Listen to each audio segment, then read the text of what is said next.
This presentation shortly summarizes the implication of accounting theory of a business organization, and we have chosen a journal article of Mr. Bose and Mr. Phillips for the purpose to review and analyze the implication of agency theory in agency theory and bounded self-interest.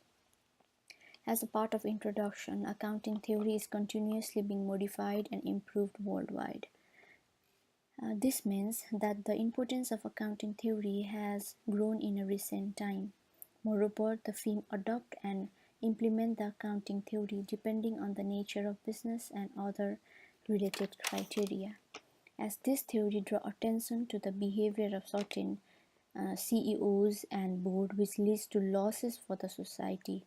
Furthermore, this particular presentation is aimed to provide the implication of agency theory in regards to how the adoptions of particular theory affect the other entity in a related society. As per journal, this theory is one of the most dominant theories in context of economic organization and management. The problem that this particular theory aims to resolve is that the theory explains the agency problem that arises whenever a single party, who is the principal, employs another party, who is the agent for the purpose of creating value. Agency theory, which is formulated on the basis of following assumptions, are as follows. All the factors which are involved in these theories are probabilities, narrowly self-interested, similarly rational in a bounded way, and the agency are exposed to the risk that is principal. The assumption suggests that aligning the stock options with the payment of the COE of the firm invariably result in efficiently elevate the performance of the firm. However, there have been certain experts that suggest that this practice of aligning the stock options with the pay of the CEOs lead to bigger losses incurred by the particular firm in comparisons for the gain that has been expected from such action. As this journal article that has been examined the application of agency theory by application of bounded self-interest. Self-interested actors who are bounded aim to increase their self-interest up to the point where the fairness standards are not violated. Similarly, the reported journal article that has been selected for the purpose of evaluation in this study listed 3 reasonable problems that exist in agency theory, which is sectioned in 3 different parts, and they are as follows.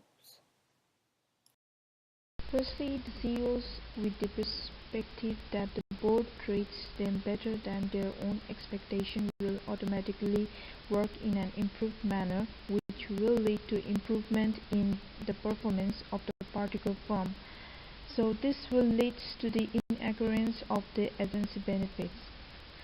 Secondly, the perspective by the agent that are not being treated fairly may lead to the generation of the agency costs that are much more than the amount estimated by the particular theory.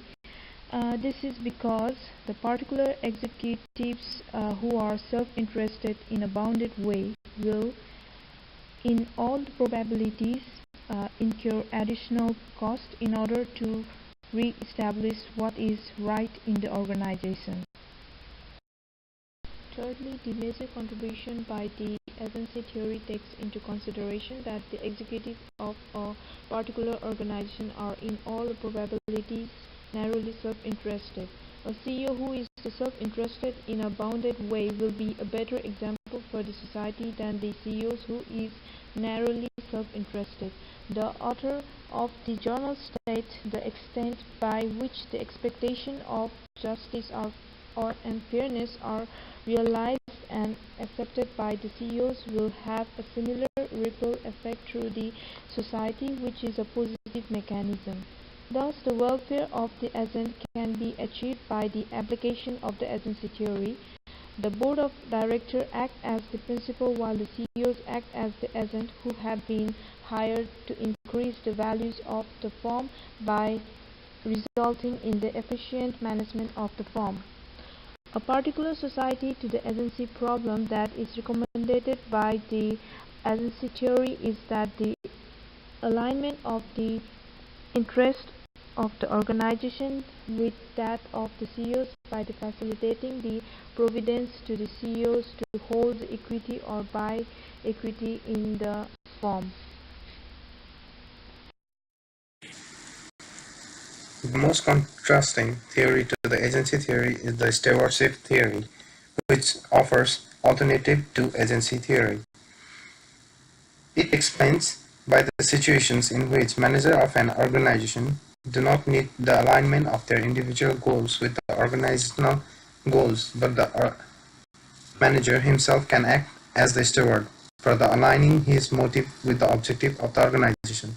Thus, it can be deducted from the discussion that the agency theory, in spite of being the most dominant theory in terms of economic organizations, comes with its own limitations and drawbacks. The particular assumptions by the theorists that the principals or the executives of particular organization will be narrowly self-interested has strengthened the theory. However, there are certain areas that had affected the positive changes that the agency theory could bring about in terms of minimization of agency costs and other related issues. Among the various implications of the adoption of the agency theory can be listed as below. Firstly, the alignment of the managerial interests with the shareholders might appear at the initial stage to be effective and meaningful. However, the utilization of the outcome is based upon the incentive packages and a board of directors that consists of majority of shareholders of the organization may lead to an inflated level of risk.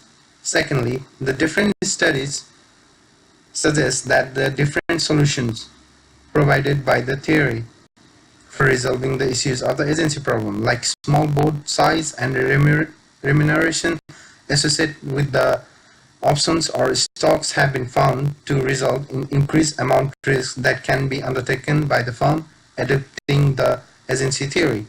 Financial education, along with the experience related to work, does affect the risk taking in a positive manner. The board of directors who are financially literate might end up adopting the agency theory, which ultimately leads to the shareholder primacy.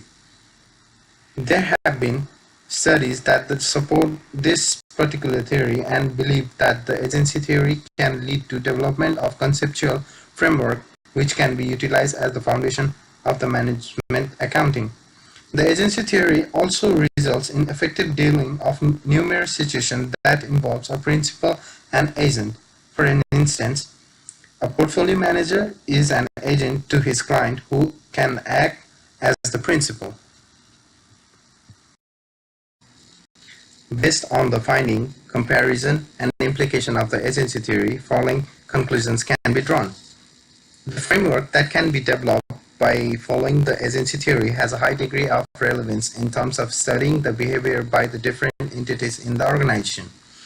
The agency in particularly related to the human resources that is utilized within the organization. Therefore, it is the primary duty of the human resource department personnel to identify any kind of agency tension within the organization at the initial level. One of the major considerations that should be realized by the organization is that recruitment of unproductive staff may aggravate the agency problem, thus resulting in increased agency cost. Hence, the conclusion that can be arrived at is that much of the organizational life is based on self-interest of the executives of the organization. Thank you.